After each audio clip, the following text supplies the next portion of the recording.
What up, y'all? It's T-Tar, and today we're looking at Pokemon X and Y scrap files. Hopefully we can finish it this time. This is like part 5, and if we're done with it, I can tell y'all what I think it is, whether it's a hoax or not, but it is really high up there right now. Let's try to lightning round through these. Where do we leave off? So last time we talked about the Elite Four, how they remain mostly the same, and how Malva originally wasn't supposed to be a part of Team Flare, which I don't buy, right? I said this last time, Malva looks like she had a big purpose that they scrapped. How unnecessary and inconsequential was it that Malva just mentioned, yeah, I'm a member of Team Flare. This is the first time ever you get a whole Elite Four member associated with a pretty bad evil team too. Yeah, then they talked about how there were more Mega Evolutions planned, but they didn't want to make the gimmick too cheap. And how the 3 starters were originally supposed to be Fire Fairy, Grass Steel, and then Water Dark, which is crazy for Delphox to be Fire Fairy. Now we continue onward, my dudes. The original Flabébé and evolution designs had much more plant-like elements beyond the flower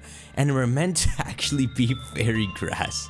But the latter type was dropped as grass Pokemon already filled a lot of the decks, and its design was changed to reflect this. This leaker is pissing me off. He's hitting the exact points. It is obviously something unusual that the Floette family is associated with a plant, a flower, but then they're not a grass type. It's almost like they went out of their way to not make it a grass type. The same way, it's like they went out of their way during the Galar starter era to not make any of them dual type. Like, you know, they wanted to make Cinderace firefighting, but they're like, we can't, bro. Please, no, not the prophecy. Well, let's see how many grass Pokemon there are. So for Kalos Pokemon, we got Gogoat, Trevenant, Pumpkaboo. Are you joking? That's it? There are 3 grass types in Kalos, excluding the starter? I suppose what they mean is older grass types. There was a plethora of them, so they made less Kalos grass types? That makes no sense. That's the whole point of a new generation. Floette was actually designed before Flabébé and Florges were, with the intention of being AZ's signature Pokemon, and otherwise a weird one-off Pokemon, but was reworked into a 3-stage line that would be one of the headlining fairy Pokemon. I'm gonna strangle you. He's saying everything right. That's what it looks like Floette was. They took a random, that's like taking Gloom, and like the most legendary character that's immortal has a special Gloom. Sounds more like it was just a special Gloom that they turned into a casual set of Pokemon. Well, it's kind of both at the end of the day, right? AZ has a different Floette, and then there's the casual Floette line as well. But think about it, right? If they're excited to announce this new fairy type, surely they had a bunch of ideas, right? Let's say the Florges family wasn't one of their ideas. How many fairy types did you make?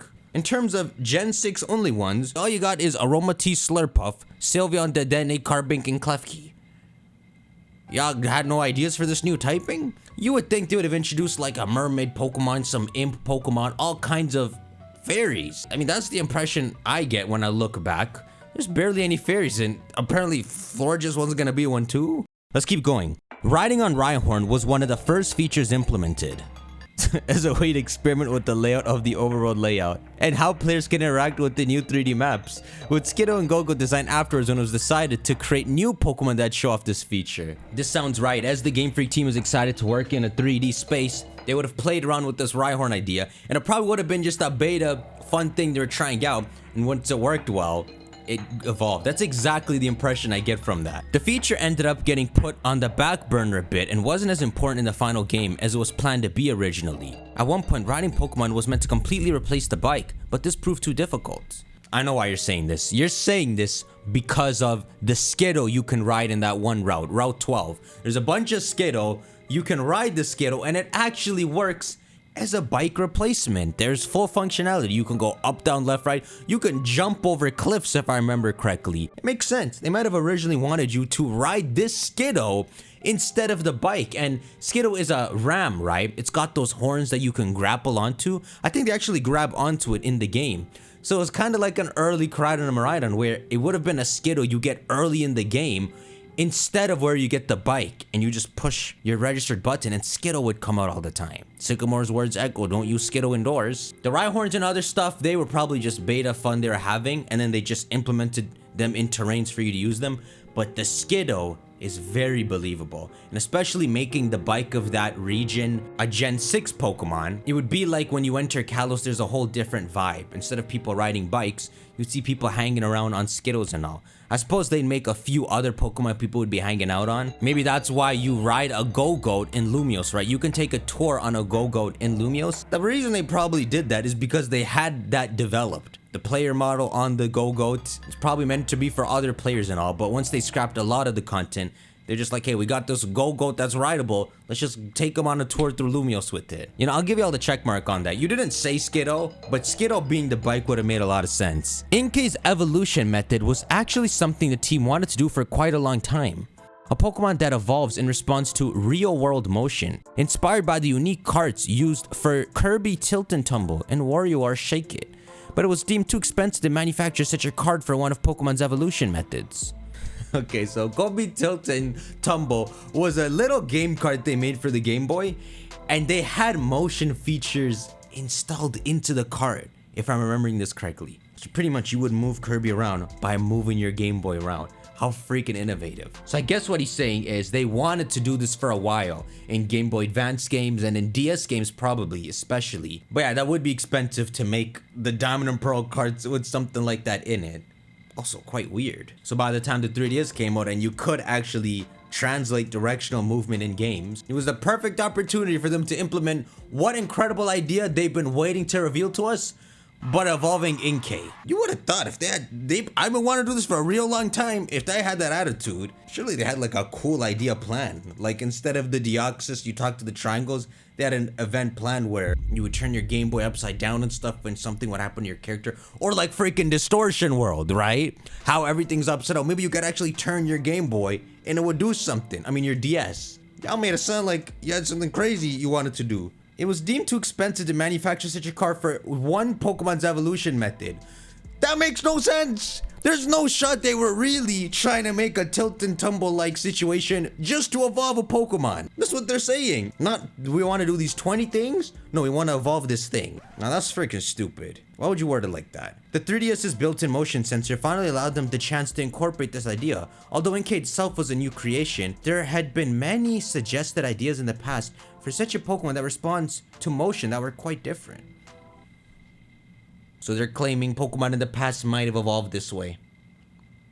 Let's look at the Pokedex.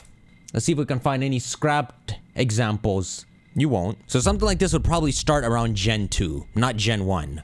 Okay, we could have Hoot Hoot. You evolve Hoot Hoot by, because you know Hoot balance on a leg.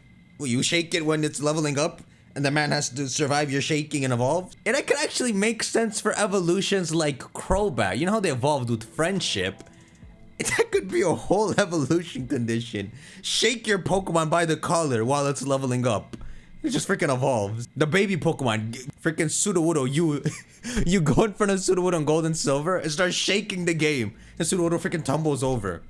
Does that even make sense? That's like you're shaking the world. That's effed up. Do you use magnitude in game? You gotta shake your controller, you get a 10. It's a secret. It's kind of like when you push A on the Pokeballs. Freaking Slowking. So you level up Slowpoke to 37, but right before it evolves, you shake it. And so the Cloyster bites the wrong part, the shoulder, and it lands on the head instead. That's how you get Slowking. Ooh, maybe Shedinja. Maybe it's something like Shedinja wasn't supposed to come naturally. Always when Nincada evolved, it would just turn into Ninjask. But if you did something like held your Game Boy upside down, that would like trap Shedinja in your game, and you'd look in your party and it'd be there.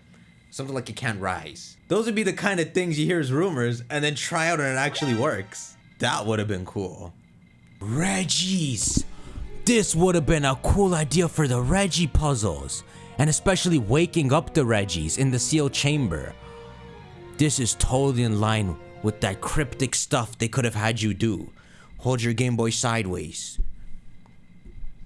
Stand right in front of Regirock's door and smash your DS against the wall. It'll open up the hole. I'm done. Shank that like button. We probably have one more video of this left. Y'all let me know in the comments. Hoax or no hoax? And how do you feel about that idea? I made fun of it a lot, but in an interesting way. Fun ideas came out of that just now. So let me know your thoughts on that. I'll see you on the next one. Take care.